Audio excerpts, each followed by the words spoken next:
De l'Office de radio et télévision du Mali, il est 7h à Bamako.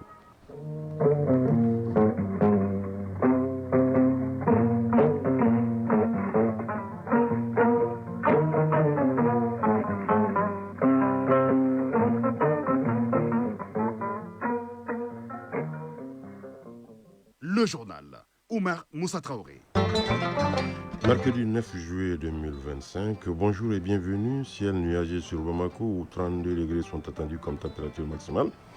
Au cours de la journée, le mercure ne devrait pas descendre sous la barre des 23 degrés affichés en ce moment.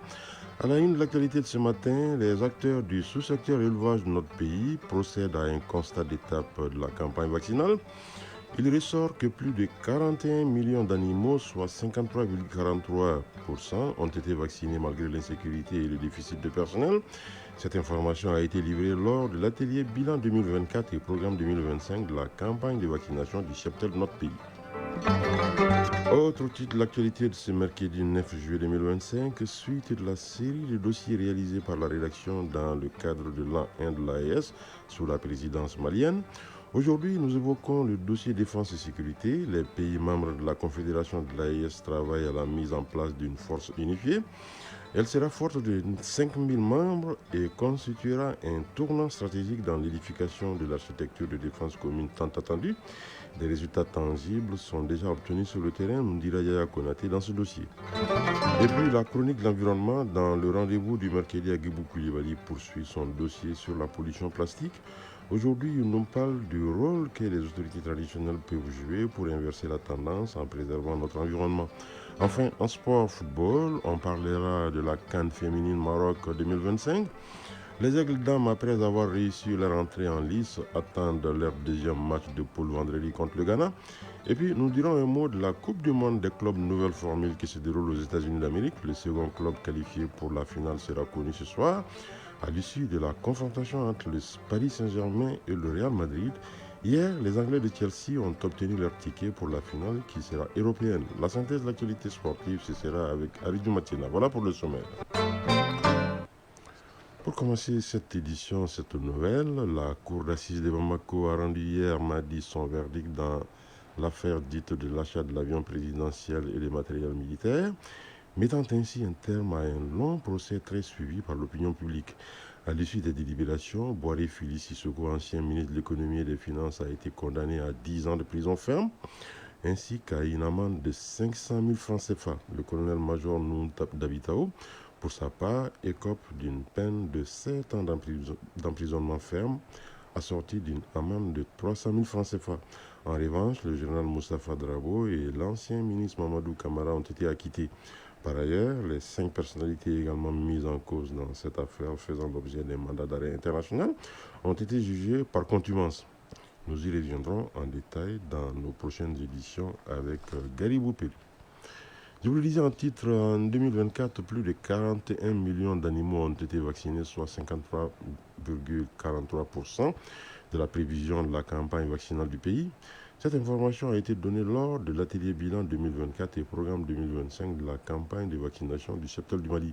Cette rencontre est annuelle et permet aux acteurs de l'élevage de voir le chemin parcouru et planifier la campagne à venir. Compte rendu Daouda Kone.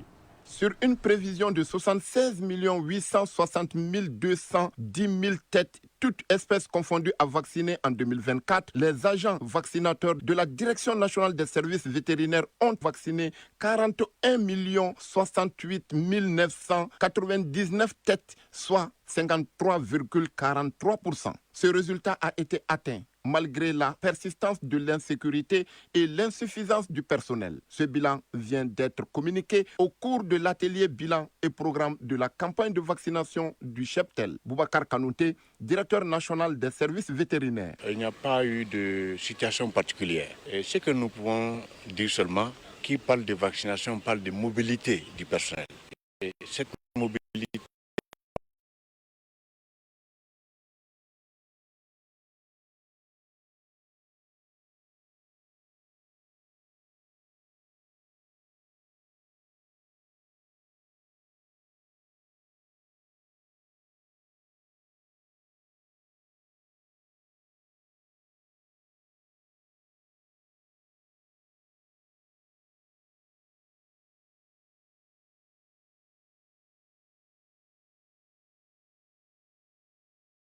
77 millions de têtes d'animaux contre les maladies animales. Madi Mantene Keita, secrétaire général du ministère de l'élevage et de la pêche. Dans le cadre du plan national stratégique de l'éradication de la peste des petits ruminants, les efforts restent à fournir car le taux de couverture par rapport à l'effectif national reste faible, 14,32%. Et aussi le taux de marquage des petits ruminants par rapport aux effectifs vaccinés est de 32,7%. 4 jours durant, les directeurs régionaux des services vétérinaires présenteront les points critiques, les résultats de la campagne de vaccination 2024-2025. Tous ceux-ci contribueront à l'élaboration du plan national stratégique PNS.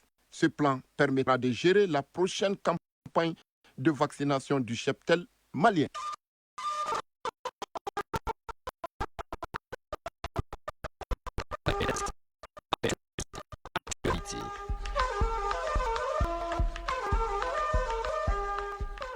Le premier volet de l'actualité AES qui nous conduit ce matin à la suite de la série de dossiers réalisés par la rédaction dans le cadre de l'an 1 de l'AES marqué par la présidence malienne.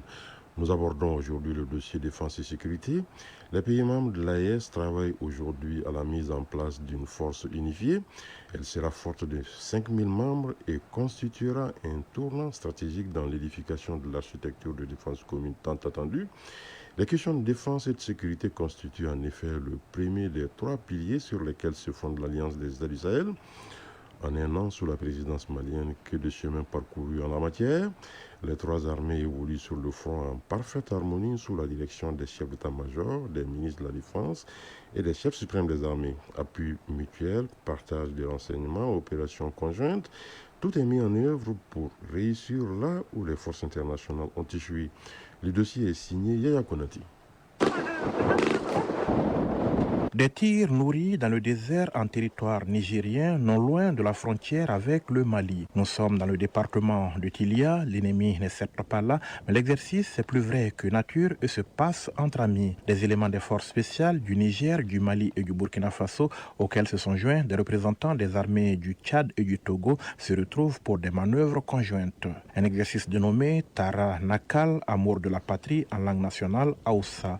L'exercice est destiné à renforcer les capacités opérationnelles des armées à travers manœuvres tactiques et simulations d'opérations spéciales et à renforcer leur interopérabilité pour une coordination efficace face aux menaces. Général de brigade Moussa Yoro Kanté, directeur des écoles militaires du Mali. Cela va renforcer la cohésion et l'interopérabilité entre les forces de l'AES. Ce qu'on a vu était plus que satisfaisant. C'était même très bien, excellent. Et ça nous donne des raisons d'espérer. Ça va aller de mieux en mieux. C'est la 2e édition et nous espérons que cela va se pérenniser. Le Mali est en tout cas prêt. Après l'échec des forces internationales, le Sahel décide de prendre son destin en main et de compter sur ses propres forces pour faire face à la menace terroriste. Les chefs d'État du Burkina Faso, du Mali et du Niger portent sur les fonds baptismaux en septembre 2023 l'Alliance des États du Sahel qui se hissera en confédération en juillet 2024 avec comme premier pilier la défense et la sécurité. De Bamako à Ouagadougou en passant par Niamey, les ministres de la Défense, experts militaires et autres hauts gradés se mettent alors à la tâche sous l'égide des chefs d'État des 3 pays et le leadership du général d'armée Assimi Goïta, président de la Confédération, pour bâtir l'architecture commune de défense tant souhaitée. Le partenariat entre armées donnera naissance à un cadre de concertation entre chefs d'état-major avec comme boussole désormais un plan d'action défense et sécurité. Général de division Omar Diarra, chef d'état-major général des armées. Après l'échec du G5 Sahel, dont nous étions membres, nous avons le devoir de tout faire pour réussir cette lutte contre le terrorisme, pour soulager les populations de la Confédération des États du Sahel et atteindre les objectifs fixés par les autorités politiques. Il s'agit de faire de ce partenariat entre nos armées un bel exemple de coopération sud-sud. Sur le terrain, cela se traduit par une mutualisation des moyens, une coopération renforcée tant au sol que dans les airs ou encore à travers le partage de renseignements. La zone des 3 frontières, réputée épicentre de la menace terroriste, figure parmi les priorités. C'est là que se dérouleront les opérations conjointes IRECO 1 et IRECO 2 avec comme cible les groupes armés terroristes mais aussi la criminalité transfrontalière. Colonel Ibrahima Samassa, commandant du secteur 1 de l'opération Maliko. La zone des 3 frontières, c'est surtout la zone de prédilection des groupes armés terroristes, à savoir les ISS et les JUNIM. Au niveau des 3 frontières, ils ont des bases de transit, des bases temporaires et des bases fixes. Voilà, c'est ce qui nous a poussé à faire l'opération de la zone des 3 frontières. Il y aura d'autres opérations, que ce soit tripartite, les 3 armées, bipartite entre les 2 armées et dans d'autres zones. Décembre 2024, suite à ce qu'elle considère comme des tentatives de déstabilisation de l'Alliance des États du Sahel, les plus hautes autorités des 3 pays décident de faire de l'espace confédéral un théâtre unique d'opérations militaires avec ce que cela implique en termes d'assistance mutuelle mais aussi de poursuite. Général de corps d'armée Sadio Kamara, ministre de la Défense et des anciens combattants. Aujourd'hui, on peut mener nos missions sans demander d'autorisation de poursuite. Et aujourd'hui, avec la mutualisation des moyens et le partage de renseignements, plusieurs opérations ont été menées dans le cadre de l'AIS, notamment l'opération Yereko 1 et Yereko 2 qui ont obtenu de très bons résultats. Si les opérations conjointes donnent des résultats plus que satisfaisants, les armées du Sahel ne comptent pas s'arrêter là. Les ministres en charge de la défense et les chefs d'état-major des 3 pays continuent les concertations pour la coordination des actions du volet défense et sécurité en application des instructions des chefs d'État qui ont décidé de mettre en place une force unifiée, une armée commune des États du Sahel qui sera forte de 5000 hommes. Les derniers réglages sont en cours pour l'opérationnalisation de la dite force annoncée comme très imminente. Général de corps d'armée Sadio Kamara, ministre de la Défense et des anciens combattants. Lors de la dernière réunion tenue à Ouagadougou le 15 avril 2025, les chefs d'état-major ont franchi une étape décisive en soumettant des modalités concrètes pour la mise en place de la force unifiée de la Confédération AES. Cette proposition, pleinement alignée sur les orientations du Collège des chefs d'État, constitue un tournant stratégique dans l'édification de notre architecture de défense commune. Général d'armée Assimi Goïta, président de la transition, président de la Confédération AES. Le président Vladimir Poutine, il a montré sa disponibilité vraiment à accompagner l'AES. Et nous avons surtout parlé de la création de la force unifiée de 5000 hommes. Ça demande de la préparation, ça va prendre un peu de temps. Vraiment, nous avons demandé son accompagnement. Dans un contexte de recrudescence des actes terroristes, la force unifiée est très attendue. Elle devra réussir là où les forces internationales n'ont pas eu de résultats pendant plus d'une décennie. Mais entre-temps, les États du Sahel se sont affranchis de toute tutelle étrangère et la doctrine a changé.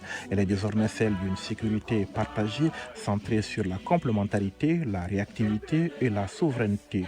Et patiemment, jour après jour, les forces armées des 3 pays, avec détermination y travaillent, conformément à la volonté des 3 chefs d'État, conscients de la communauté de destin des peuples qui rêvent d'un espace commun pacifié en vue de permettre à la Confédération de faire face véritablement aux actions de développement.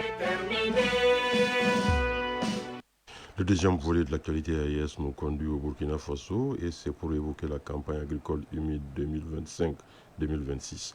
Les pluies se signalent ces derniers jours sur la majeure partie du territoire du pays. Une partie du Kadiogo a été arrosée par une bonne pluviométrie au grand bonheur des agriculteurs. Ceux de la province de la Sicile, en revanche, sont inquiets. Et pour cause, les pluies se font toujours rares en ce début de mois de juillet. Dans les champs, certains producteurs sont encore à la phase des labours, tandis que d'autres poursuivent les semis. Akberik Bationo de la Radio Nationale du Burkina Faso a fait le constat cette année. À la date du 1er juillet, Suzanne s'attelle toujours au semis dans son champ de mil d'environ 1 hectare.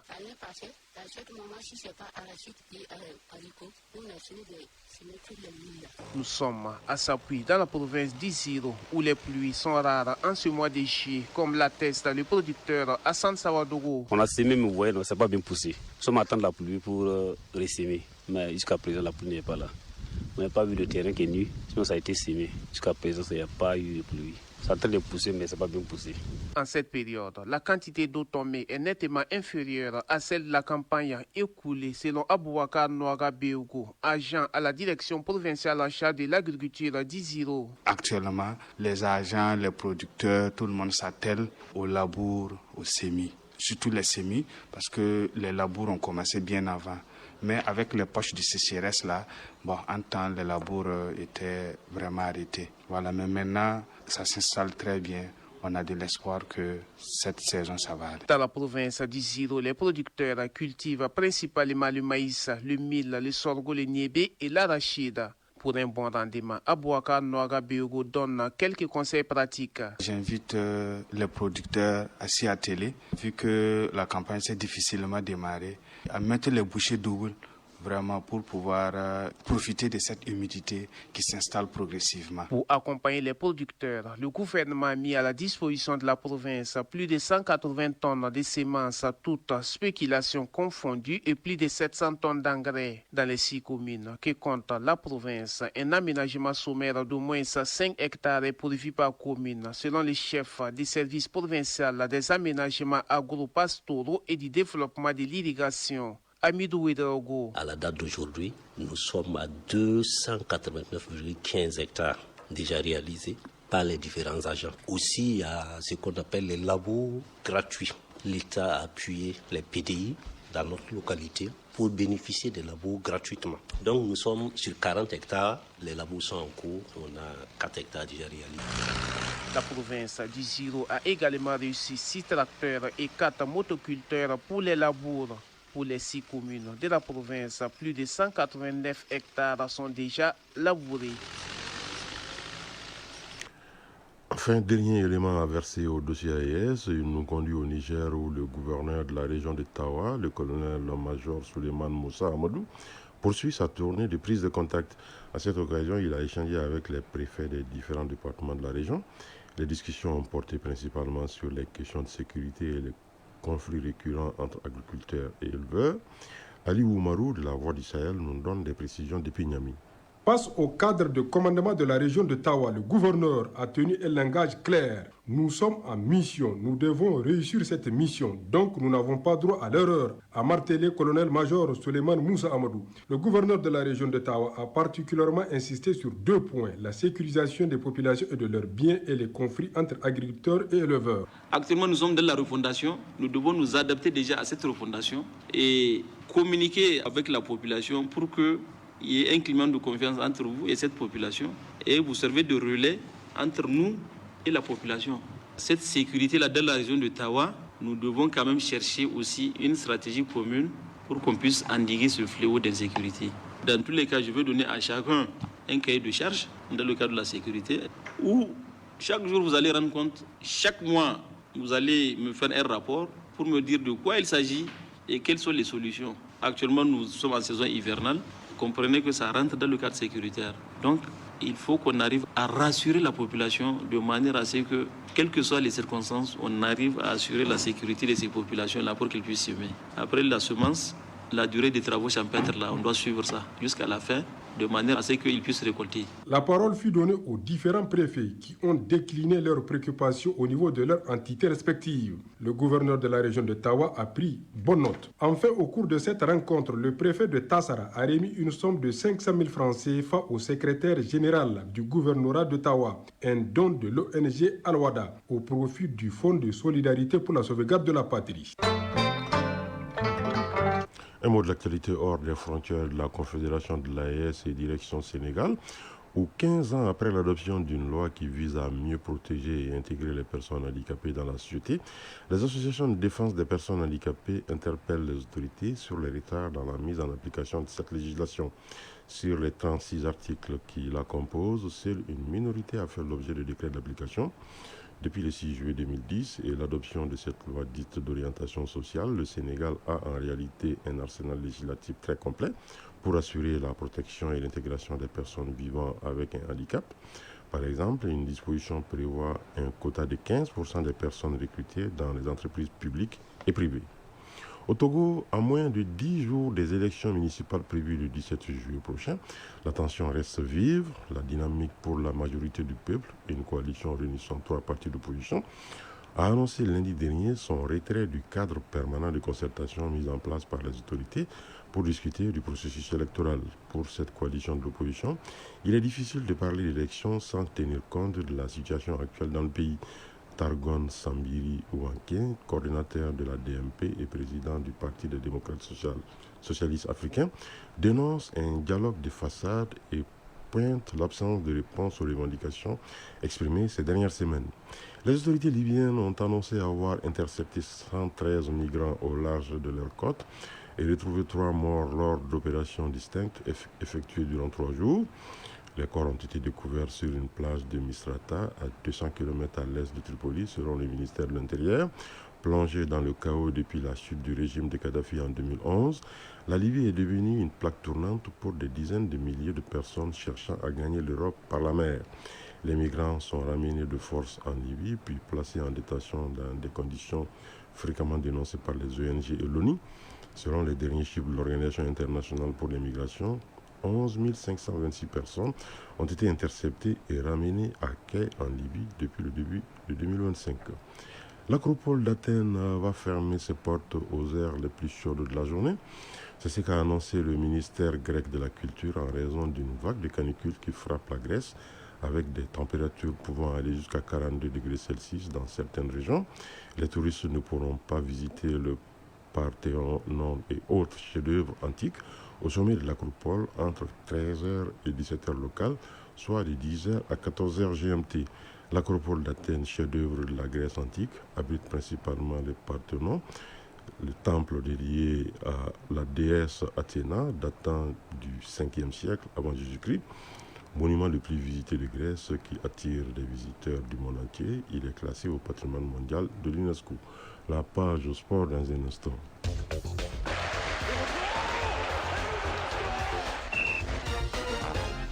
Football Coupe du Monde des clubs nouvelle formule aux États-Unis d'Amérique. On connaîtra l'affiche de la finale ce soir, à l'issue de la seconde demi-finale entre le Paris Saint-Germain et le Real Madrid.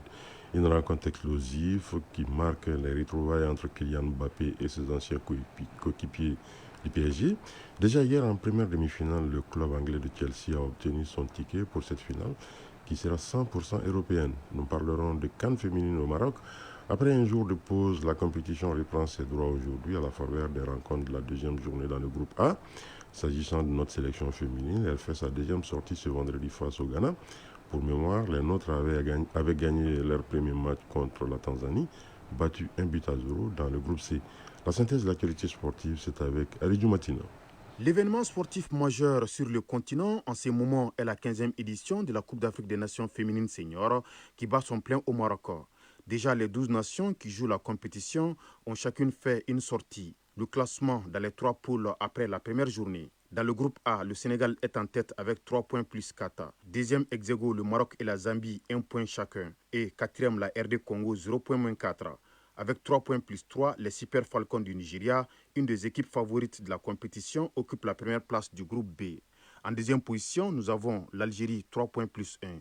Troisième, le Botswana, 0 points moins 1. Et la Tunisie, 0 points moins 3. Concernant la poule C, les Banyana d'Afrique du Sud, détentrices du trophée, sont leaders avec 3 points plus 2. Suivi des Aigles Dames du Mali, 3 points plus 1. Troisième, la Tanzanie, 0 points moins 1. Et quatrième, le Ghana, 0 points moins 2. La deuxième journée débute ce mercredi avec les rencontres du groupe A. À 16h, la Zambie affronte le Sénégal. Et à 19h, il y aura RD Congo-Maroc. Demain jeudi, la Tunisie joue contre l'Algérie et le Botswana affronte le Nigeria. Vendredi, dans le groupe C, le Mali croise le Ghana, puis la Tanzanie sera face à l'Afrique du Sud. Rappelons que les 2 premiers de chaque poule se qualifient pour les quarts de finale, ainsi que les 2 meilleurs troisièmes des 3 groupes. Toujours football féminin, mais cette fois-ci au plan national. La 4e journée, soit la phase retour du Caridas du championnat national féminin, se joue cet après-midi. À 16h au stade Wenzen Coulibaly, les Super Lions seront face à l'USFAS. Et à 18h15, toujours au stade Wenzen Coulibaly, l'AS Mandé joue contre les Amazones de la commune 5. Après 3 journées au niveau de ce Caridas, c'est l'USFAS qui est en tête avec 6 points plus 2. Suivi des Amazones de la commune 5, 6 points plus 1. L'AS Mandé est 3e avec 4 points et les Super Lions sont 4e avec seulement un petit point. Davide Ancelotti, le fils de l'emblématique technicien italien Carlo Ancelotti, sera désormais l'entraîneur du club brésilien Botafogo, qui a participé récemment à la Coupe du Monde des clubs. Longtemps coach adjoint de son père, de nos jours sélectionneur du Brésil, Davide Ancelotti va ainsi entamer sa première grande aventure comme entraîneur principal. Le retour rêvé de l'international argentin Ángel Di María à Rosario Central. Le champion du monde argentin qui a décidé de rentrer au pays pour finir sa carrière à Rosario Central, son club formateur, a été officiellement présenté sous des applaudissements. Très ému devant la presse, Di Maria n'a pas caché sa fierté de revenir à la maison après environ 19 ans passés sur le vieux continent. Le joueur a construit l'un des plus beaux palmarès du football argentin moderne. Son retour à la maison n'a pas laissé indifférent Lionel Messi, son ami et coéquipier de toujours en sélection. Ce dernier lui a adressé un message touchant. Retraité des terrains, l'ancien défenseur international italien Giorgio Chiellini est devenu l'un des actionnaires du club américain de Los Angeles FC. L'ancien défenseur de la Juventus de Turin a évolué à Los Angeles FC avant de prendre sa retraite en 2023 après une carrière remarquable de 22 ans en tant que joueur. Coupe du monde des clubs 2025, la seconde demi-finale, un choc 100% européen, oppose ce soir à 19h le Paris Saint-Germain au Real Madrid. Une rencontre très attendue et qui marque les retrouvailles entre l'attaquant français du Real Madrid Kylian Mbappé et son ancien club. La partie sera dirigée par l'arbitre polonais Marciniak, actuellement un des meilleurs sifflets au monde. Le vainqueur de ce match Paris Saint-Germain et Real Madrid rencontrera en finale le club anglais de Chelsea qui a battu hier lors de la première demi-finale 2-0 le club brésilien de Fluminense. Chronique de l'environnement. Suite du dossier sur la pollution plastique, comme vous le savez, le président de la transition a souligné avec force la nécessité de redonner toute leur place aux légitimités traditionnelles dans notre pays. Chefs coutumiers, chefs de quartier, griots, notabilité, ces figures ancrées dans nos sociétés ont toujours été les garants des us et coutumes. Aujourd'hui, alors que Bamako croule sous les déchets, notamment les sachets plastiques, leur rôle pourrait être décisif. L'écologie et la tradition ne sont pas antagonistes, bien au contraire. Légitimité traditionnelle et lutte contre les sachets plastiques, quand l'autorité morale s'allie à l'écologie, c'est le sujet de la chronique de l'environnement, une réalisation de Agibou Koulibaly. Autrefois surnommée la coquette, Bamako était admirée pour sa verdure, sa propreté et l'attachement de ses habitants à l'ordre et à l'harmonie sociale. Aujourd'hui, la capitale suffoque. Une démographie galopante, une urbanisation non maîtrisée, une gestion déficiente des déchets et surtout des sachets plastiques à perte de vue. Mais il existe un maillon fort souvent oublié, les légitimités traditionnelles. Présents dans chaque commune, chaque quartier, chaque village à travers le Mali, ces hommes et ces femmes de respect et d'influence ont encore une capacité unique à faire bouger les mentalités. Bokaridi Bailo Sissé, chef du 2e quartier à Badjangara, en est convaincu. J'ai fait une remarque qui m'a beaucoup touché. Aujourd'hui, dans les quartiers, dans les villes, partout où il y a une manifestation, que ce soit un baptême, un mariage ou un décès, on voit des sachets plastiques jetés partout. Cela me pique au cœur. Et il n'y a personne pour les ramasser, sans savoir ce que cela peut agir sur notre environnement. C'est déplorable. Nous, en notre temps, n'avons pas connu cela. Donc nous, en tant que chefs traditionnels, c'est notre devoir absolu de tenir des assemblées pour une forte sensibilisation. 1. Éviter la pollution. 2. Les sachets plastiques, je ne dis pas de ne pas les utiliser, mais il faut savoir utiliser. 3. Éviter surtout de prendre des morceaux de sachets plastiques pour dire que vous allez faire de la flamme dans les cuisines. Car quand on parle de l'environnement, il s'agit non seulement de protéger l'environnement, mais de nous protéger également. Au-delà de l'autorité, ces leaders incarnent la mémoire collective, la continuité entre générations et dans bien des traditions maliennes, le respect de la nature était sacré. Ne pas jeter dans l'eau, ne pas salir les lieux publics, ne pas couper les arbres sans nécessité. Ces règles ancestrales peuvent être ressuscitées. Seko Ahmed Diallo, directeur exécutif de l'ONG AFAD. Les légitimités traditionnelles ont d'abord comme rôle de faire passer l'information dans leur milieu en tant que représentant de l'État, mais aussi en tant que personnes ressources pour faire vraiment vulgariser les bonnes informations. Parce que c'est eux qui sont c'est les personnes les plus écoutées des communautés à la base. Donc c'est eux qui peuvent sensibiliser quand elles ont les bonnes informations pour que les communautés changent de comportement. Mais pour cela, il faut un cadre. Il est temps que les autorités locales, les ONG, les écoles, les médias associent les légitimités traditionnelles aux campagnes de salubrité, aux journées citoyennes, aux clubs scolaires. Karamoko Songomo, directeur par intérim de l'ONG GAS Mali à Badjangara. Ils sont associés à tout. Quelqu'un qui veut faire un développement communautaire, il faut que ça soit inclusif. Donc que tout le monde y prenne part. Mais Il se trouve que de nos jours, avec les déchets plastiques, c'est une nouvelle donne. Donc, vraiment, il va falloir qu'on se réunisse et qu'on fasse des assemblées générales au niveau des villages, vraiment pour parler du danger des sachets plastiques. Et en ce moment, en les montrant des images, en les montrant les méfaits des déchets plastiques, les gens peuvent prendre, que ce soit les parents, les enfants, tout le monde peut prendre conscience des effets néfastes des déchets plastiques. La propreté n'est pas qu'une affaire de machine ou de loi. C'est aussi et surtout une question de valeur, de respect et d'héritage. En redonnant à ces figures leur place dans la gouvernance environnementale, le Mali peut réconcilier modernité et tradition, ville et village, progrès et sagesse ancestrale. Voilà, à cette heure passée de 30 minutes à Dioïla se referme cette édition. La coordination éditoriale a été assurée par Bourama Traoré. À la mise en onde, il y avait Ismaïla Adjara. Merci d'avoir été des nôtres. Prochain rendez-vous des infos 13h. Vous retrouverez Aïssata Saliou Maïga. Mais d'ici là, vous allez pouvoir suivre tout à l'heure la page météo avec Mahamadou Keïta, les avis et communiqués avec Fousseini Diara. Retrouvez cette édition sur www.ortm.ml et sur l'ensemble de nos plateformes digitales. La mise en ligne de la présente a été assurée par Mohamed Koulibaly. Excellente suite de programmes sur l'ORTM.